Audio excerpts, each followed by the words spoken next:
प्रश्न हमारे भीतर खड़ा होता है। जब हम सूर्य नारायण भगवान को अर्घ देते हैं, जल चढ़ाते हैं, तो वो जल पृथ्वी पर जब गिरता है तो उसके छींटे हमारे शरीर पर लगते हैं। क्या वो ठीक है? क्या वो श्रेष्ठ है? तो शिव महापुराण की कथा कहती है, जब हम सूर्य को अर्घ देते हैं, सूर्य को जल चढ़ाते हैं, वो पानी जब पृथ्वी पर गिरता है, उसके छींटे हमारे शरीर पर लगते हैं, तो वो श्रेष्ठता का भाव निर्मित करते हैं। वो गलत नहीं हो सकता। कारण अब वो भी समझ लीजिए।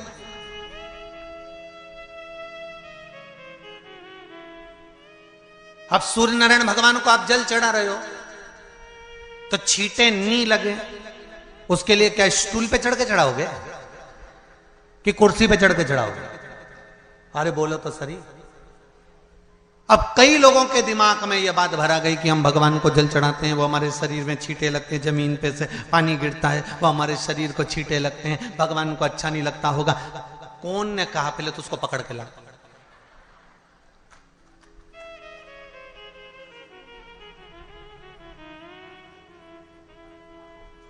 क्योंकि मेरे राम जी महाराज, मेरे भगवान कृष्ण, बड़े बड़े संत, साधु, सन्यासी, तपस्वी, साधक, उपासक जितने भी हुए, जिन्होंने सूर्य की आराधना करी, इन्होंने टेबल पे चढ़कर या कुर्सी पे चढ़कर जल नहीं चढ़ाया। इन्होंने पृथ्वी पर खड़े होकर ही, क्योंकि पृथ्वी तत्व के देव हैं शिव। जब हम मृत्यु लोक पर खड़े होकर, पृथ्वी पर खड़े होकर भगवान शंकर का भाग पृथ्वी तत्व को धारण कर कर जल को हाथ में लेकर जब समर्पित करते हैं, और जो जल नीचे गिरता है वो शरीर पर अगर लगता है तो हमको उसका आशीर्वाद ही प्राप्त होता है, दोष नहीं लगता। पर लोगों ने इसको विपरीत कर दिया। कि कौन ने विपरीत करा? कई लोगों ने इसको विपरीत कर दिया। कौन ने विपरीत करा? तो जो दूसरे धर्म के लोग होते हैं, जिनको हिंदू धर्म से नफरत होती है और जो हिंदू धर्म की पूजन, सेवा, अर्चना को समाप्त करना चाहते हैं, वो धीरे धीरे धीरे धीरे कहने लगे कि सूर्य को जल चढ़ाओगे तो शरीर में लगेगा, शरीर में लगेगा तो दोष लगेगा। इसको कह कहकर घर घर में सूर्य को जल चढ़ाना लोगों ने बंद कर दिया कि आप जल चढ़ाएंगे तो दोष लगेगा, शरीर पे छींटा लगेगा, शरीर को ऐसा लगेगा। ये दोष नहीं है। कितनी सुंदर बात है महाराज। सूर्य नारायण भगवान को जब जल चढ़ाया जाता है, हाथ सिर से 8 इंच की दूरी पर होना चाहिए। जम के बोलिए, सिर से कितना ऊंचा होना चाहिए? 8 इंच ऊपर अपना हाथ होना चाहिए मस्तक से सूर्य को जल चढ़ाते समय। और ना चांदी का, ना स्टील का, ना लोहे का, ना प्लास्टिक का, ना कांच का, ना सोने का कोई बर्तन, ना कांसे का, ना एल्युमिनियम का, ना पीतल का, केवल एक पात्र होना चाहिए, वो है तांबे का। काय का पात्र होना चाहिए? तांबे का पात्र। और सूर्य नारायण भगवान को जब 8 इंच ऊपर तुम्हारा हस्त है, और जब हम सूर्य को जल चढ़ा रहे हैं, कैसे जल चढ़ाना है वो भी समझ लीजिए। अगर कोई कैंसर का मरीज है, जिसके चेस्ट में कैंसर आ गया हो, लेफ्ट में, राइट में कहीं पर कैंसर आ गया हो, या कोई गठान आ गई हो, तो महाराज आप जल चढ़ाते समय उस जल की धार को सूर्य भगवान को जब चढ़ा रहे हो, तो धार आपकी गठान की ओर जाना चाहिए, जिससे सूर्य की किरण उस जल में से आपके उस स्थान पर पड़े, उस जगह पर पड़े जहां पर गठान है। महाराज आप लगातार जल तो चढ़ाना चालू करो, अच्छे अच्छे डॉक्टर फेल हो जाएंगे और कह देंगे गठान ठीक हो गई। आपका लीवर और किडनी गड़बड़ कर रहा है, आप प्रतिदिन, आपका स्वास्थ्य गड़बड़ रहता है, आप प्रतिदिन ये ज्योतिष शास्त्र के अंतर्गत, रत्न शास्त्र के अंतर्गत, ये रत्न शास्त्र, ज्योतिष शास्त्र, रंग शास्त्र जो हमारे यहाँ है, रंगों के हिसाब से ये जितने रत्न होते हैं, माणिक हुआ, मोती हुआ, नीलम हुआ, मूंगा हुआ, पुखराज हुआ, ये क्यों कहते हैं ये पीला है, ये सफेद है, ये नीला है, ये लाल है, इसको शरीर में क्यों पहनाते हैं? उसका कारण होता है कि जब शरीर में पहनते हैं, सूर्य की किरण उसमें पड़ती है, हमारे शरीर पर वो कलर का इफेक्ट पड़ता है, उस कलर को शरीर पर लगता है, और शरीर पर लगता है तो हमारा शरीर धीरे धीरे, हमारी जो इंद्रियां हैं वो सही होने लगती हैं, काम सही होने लगता है। तो आप प्रसंग है, पहले कभी स्मरण में नहीं आया, पर आज स्मरण में आया है नखपुरा में, तो बड़े सावधानी से सुनिएगा। एक बार मां आद्य शक्ति पार्वती अपनी सखी गजमुखी के पास गई। क्या नाम था उनकी सहेली का? गजमुखी। जम के बोलो, गजमुखी। उनकी सखी गजमुखी के पास गई। ध्यान देना थोड़ा सा। एक शिवजी के गण नंदी और एक पार्वती जी की सहेली गजमुखी।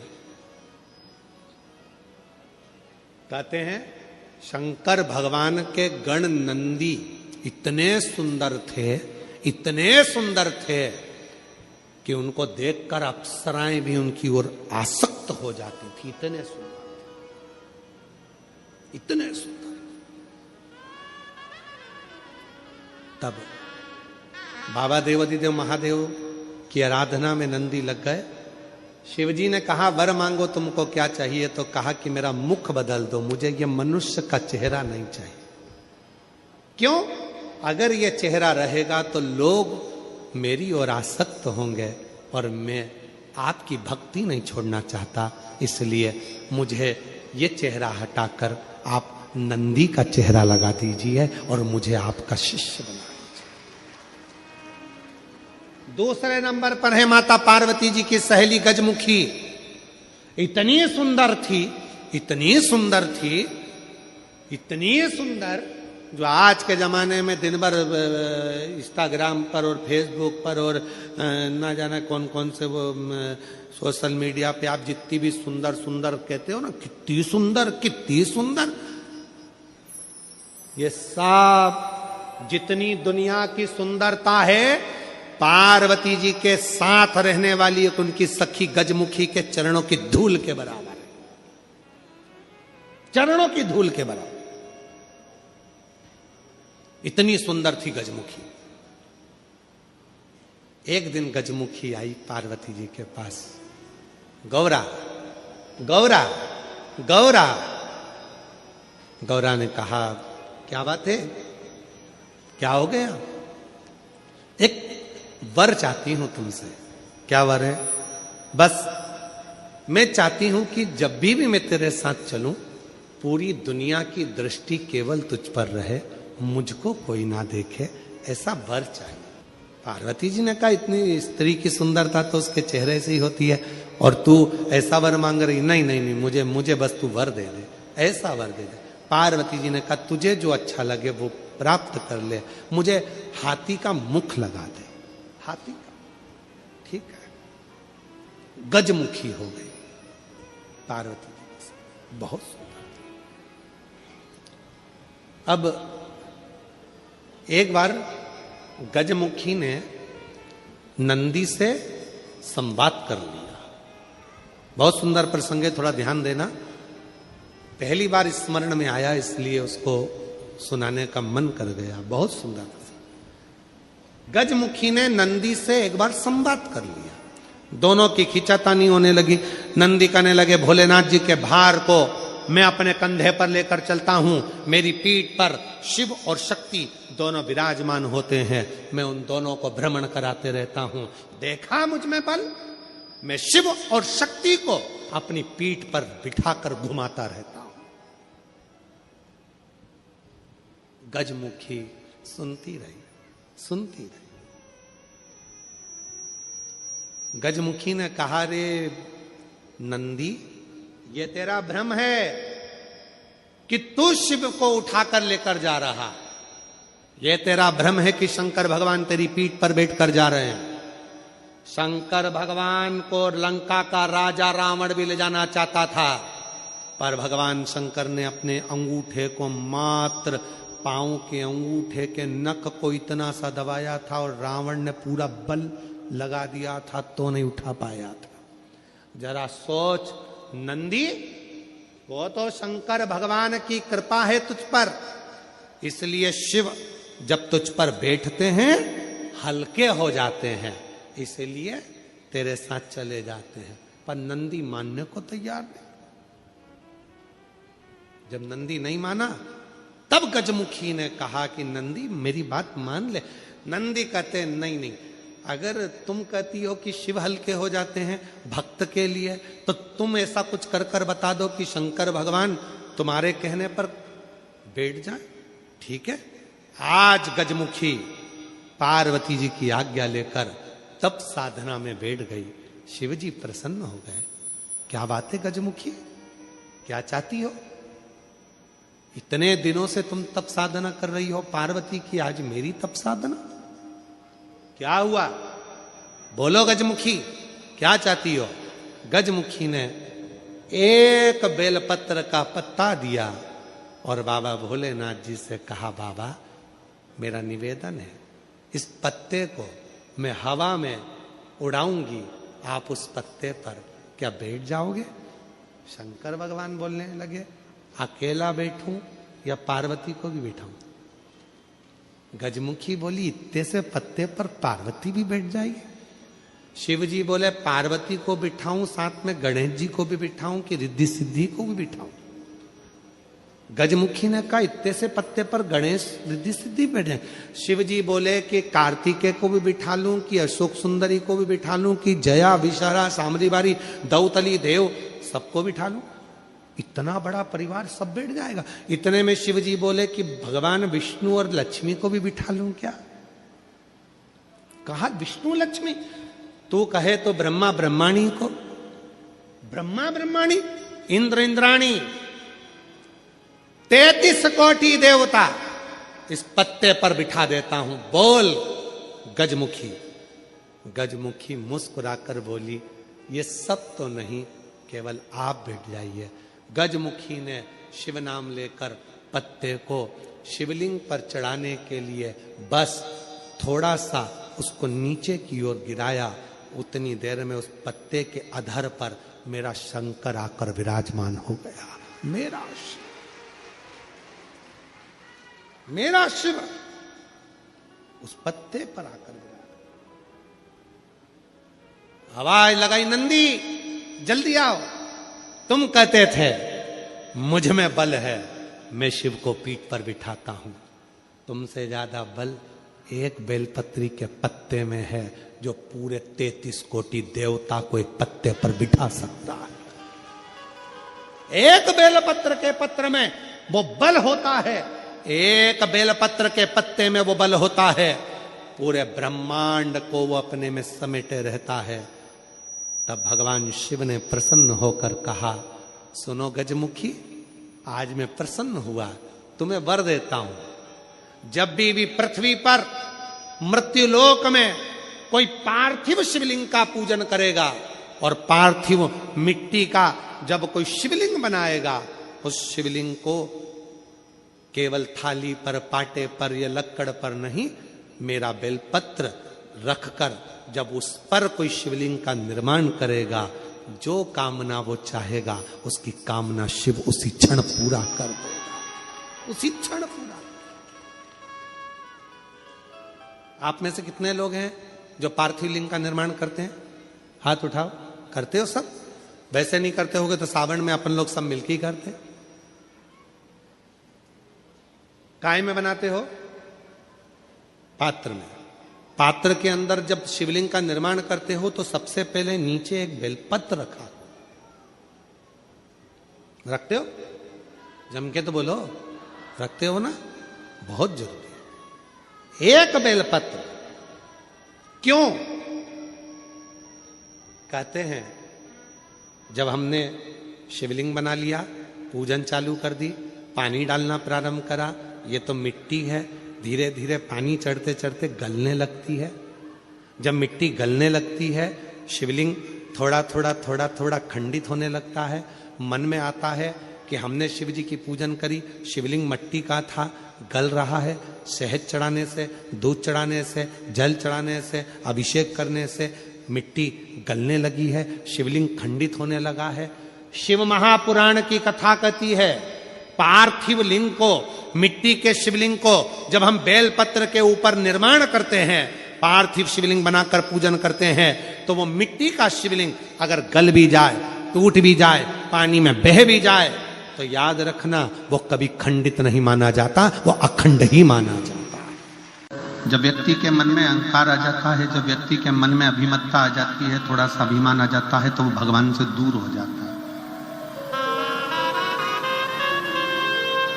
3 चीजें भगवान से दूर कर देती है। पहले नंबर पर व्यक्ति के भीतर का अहंकार, दूसरे नंबर का हमारे भीतर की ज्यादा कामना,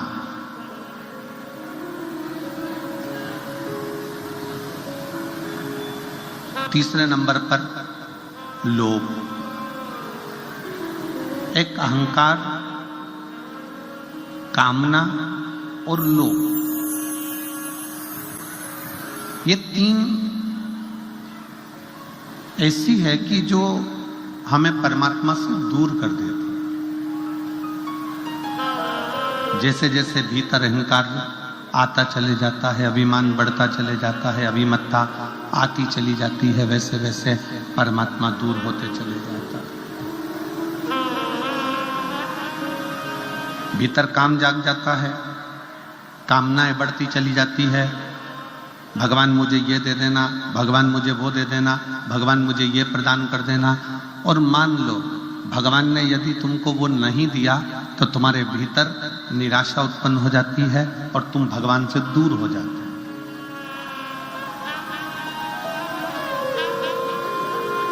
एक भीतर की ज्यादा कामना भी परमात्मा से दूर कर देती है। एक हमारे भीतर का लोभ,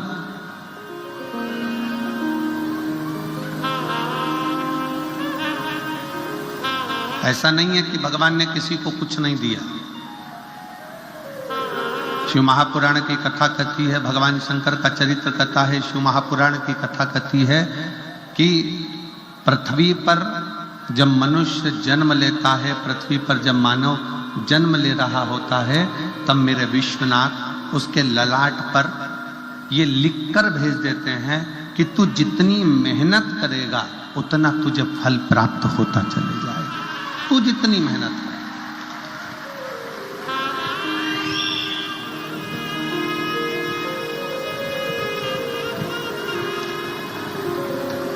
तो जितनी जितनी लगनता से काम करेगा, जितनी जितनी मेहनत से काम करेगा, जितना जितना परिश्रम करता चले जाएगा, उतना उतना तू प्राप्त करता चले जाएगा। पर भगवान शंकर ने एक बात और कही है, साकरी की मेरी जीजियां और मेरे जीजा, बेटियां बेटा, इस बात का स्मरण करेंगे कि कभी भी कमाई करो, धन कमाओ, खूब कमाओ, व्यापार करो, खूब करो, पर शिव महापुराण की कथा कहती है कमाई करना तन से करना। काय से करना? जम के बोलो जरा, तन से। कमाई करना तन से करना। इस कमाई को मन तक लेकर मत जाओ। क्यों?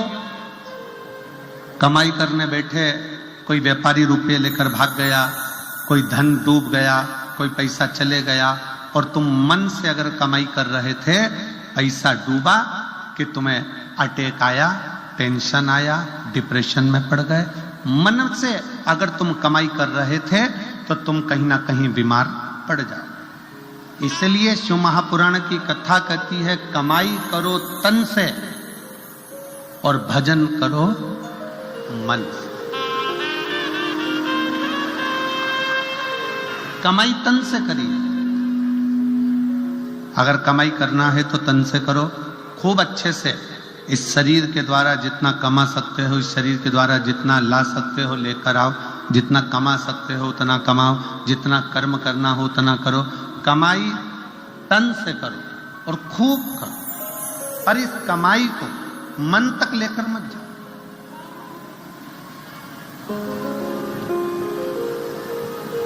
घाटा लग गया, टेंशन बढ़ गई, ज्यादा धन आ गया, टेंशन बढ़ गई। क्यों?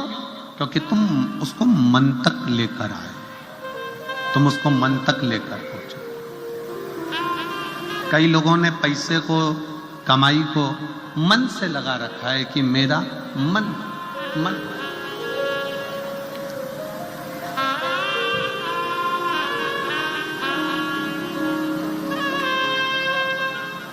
शिव महापुराण की कथा कहती है तुम्हारी कमाई, तुम्हारा धन मन तक नहीं जाना चाहिए। तुम्हारी कमाई, तुम्हारा धन तन तक रहे पर मन तक ना पहुंचे। मन तक पहुंच गया, कोई घाटा लग गया तो तकलीफ, मुनाफा हो गया तो तकलीफ। कहीं ना कहीं व्यक्ति धीरे धीरे धीरे धीरे डिप्रेशन की ओर बढ़ता चले जाता है, टेंशन की ओर बढ़ता चले जाता है। इसलिए शिव महापुराण की कथा कहती है कि तुम्हारी कमाई तन तक रहे, मन तक मत जाने।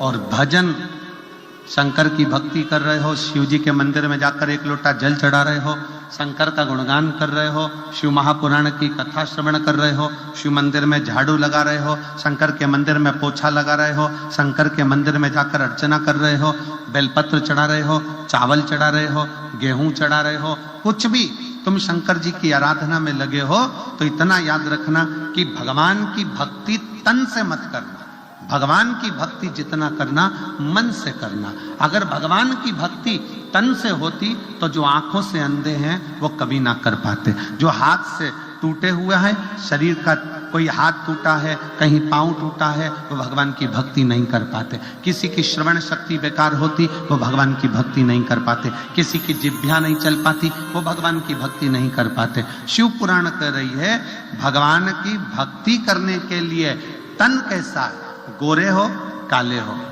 अच्छे हो विकलांग नहीं हो, कोई विकलांग है कोई अच्छा नहीं है, कोई मालूम पड़े रोगीला है, कोई दुखी है, कोई तकलीफ में है, कोई धनपति है, कोई करोड़पति है, कोई रोड़पति है। तो शिव पुराण की कथा कर रही है कि भगवान ने अपनी भक्ति को तन से नहीं जोड़ा।